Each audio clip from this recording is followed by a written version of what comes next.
Peter Pan. All children, except one, grow up. For those in the darling household, the nursery was the safest place in the world. It was a cozy room filled with warmth, soft blankets, and much love. Every night was made special with bedtime stories and goodnight kisses. One night, the darling children, Wendy, John, and Michael, were fast asleep. They were dreaming in their snug beds. Outside, under the soft glow of the moon, a shadow flickered. Suddenly, a boy appeared, with a twinkle in his eye and a tiny glowing friend beside him. It was Peter Pan, the boy who could fly and would never grow up, and Tinker Bell, his fairy companion. They were visiting the nursery as they often did. Wendy stirred, catching sight of Peter floating in the room. "Come with me to Neverland," he whispered, "where you'll never grow up, and every day is an adventure." Her heart fluttered with excitement. Soon, John and Michael were wide awake, too. Their eyes sparkled with wonder. With a sprinkle of Tinker Bell's fairy dust and a few happy thoughts, Wendy, John, and Michael felt as light as air. Slowly, they lifted off the ground, drifting toward the open window and into the starry night, leaving the nursery behind. The children clung tightly to Peter's hand. They soared high above London, watching the lampposts twinkle below. The city grew smaller as they flew higher.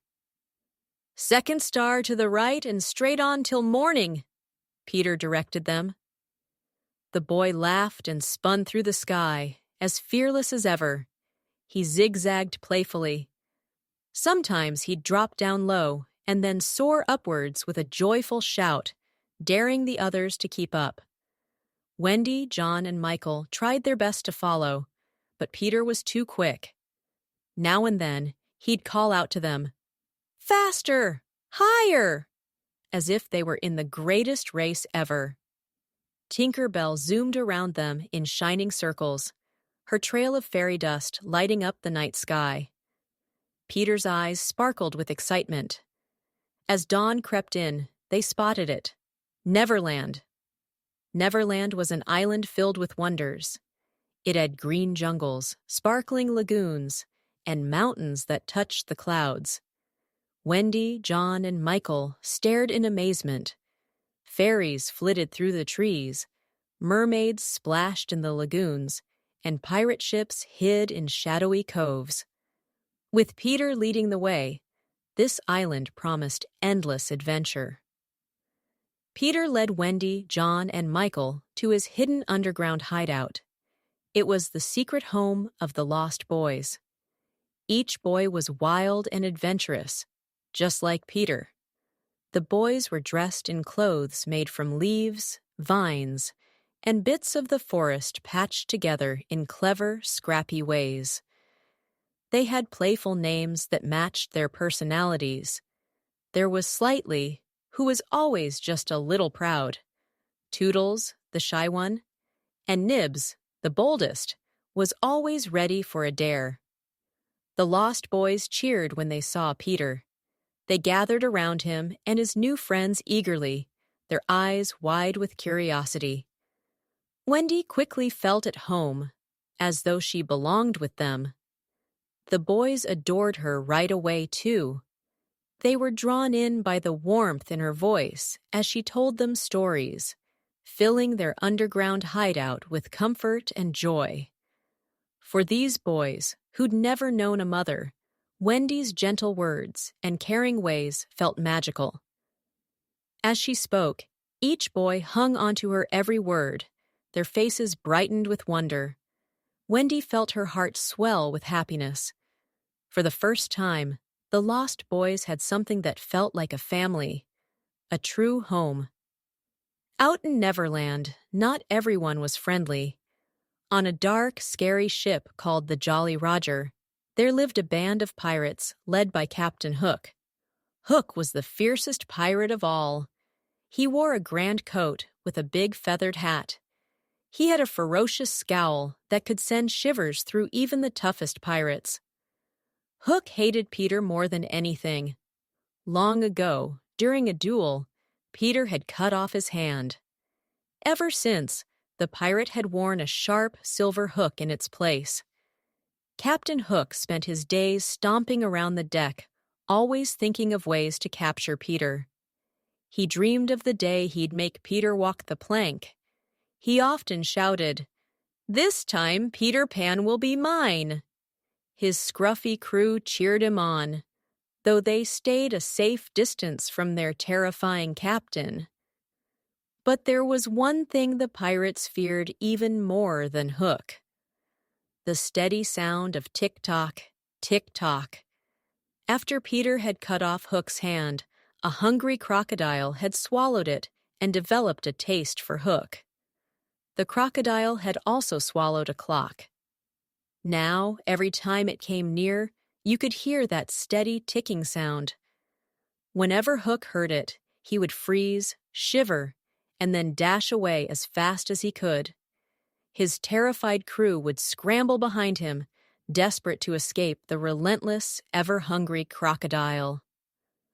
One sunny day, Peter took Wendy, John, and Michael to explore the magical Mermaid Lagoon. The water sparkled in the sunlight, and the air was filled with the sweet songs of the mermaids. These beautiful creatures had long, shiny tails that glistened in shades of blue and green. They swam gracefully through the lagoon, splashing and laughing.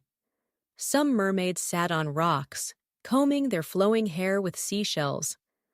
Others dove and twirled in the water, creating little rainbows in the mist. Peter, Wendy, John, and Michael watched in awe, marveling at the magical sight. But their peaceful moment didn't last long. Suddenly, Peter spotted something alarming: a dark, looming shadow on the water. The pirates were coming! Quickly, Peter grabbed Wendy's hand and motioned for John and Michael to follow. They dove behind a large, mossy rock just as Captain Hook and his crew landed at the shore. Peeking over the rock, they saw Hook. His hook glinted as he barked orders to his men. The pirates spread out, searching the rocks and trees. Peter grinned mischievously and whispered, "They won't catch us today." As Hook grew more and more frustrated, Peter began to plan a daring escape. The adventure was just beginning. Tiger Lily, the brave princess of the island, had been captured by the wicked Captain Hook. He wanted to use her to trap Peter Pan.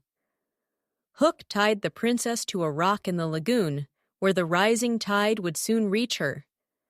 But even as the waves splashed closer, Tiger Lily held her head high, not showing a hint of fear. High above, Peter was watching. Just as the water lapped at her ankles, he swooped down like a bird. With a daring grin, he flew right up to Hook, ready to fight. Hook swung his sharp, gleaming hook, but Peter was too quick, darting and laughing as he led Hook into a chase across the rocks. Finally, Peter outsmarted Hook. He made him lose his balance and tumble into the water with a big splash. Quickly, Peter untied Tiger Lily and helped her stand just as the waves reached her feet. Grateful and happy, Tiger Lily promised to be Peter's friend. She told him that she and her people would help protect him and the lost boys from Hook and his pirates. From that day on, Peter knew he had a strong and loyal friend, the fearless princess of the island.